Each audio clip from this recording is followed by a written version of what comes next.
Just when you thought it couldn't get more complex, let's look at complex inheritance patterns.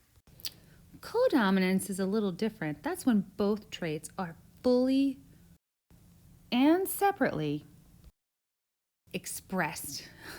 So red and white flowers make red and white speckled flowers in this instance.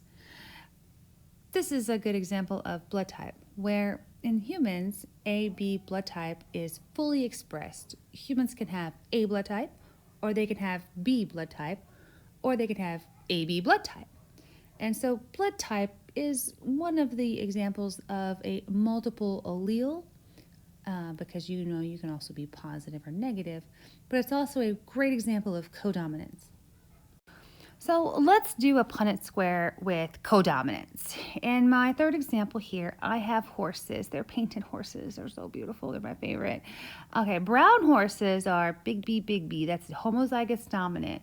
And they're codominant to the white horses, which are WW. So the heterozygous BW, that phenotype is, that word is called Appaloosa.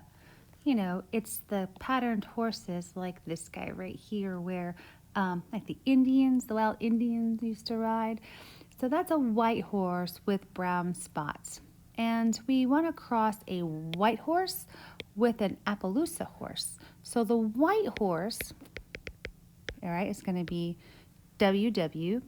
And the Appaloosa horse is going to be that heterozygous BW.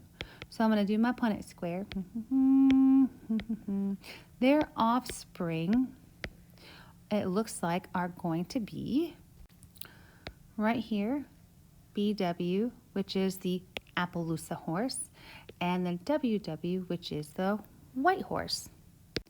So we have a genotype ratio of BW to WW as 50 to 50% BW, 50% WW, and a phenotype ratio of 50 to 50, and that is white, and Appaloosa, Appaloosa. Okay.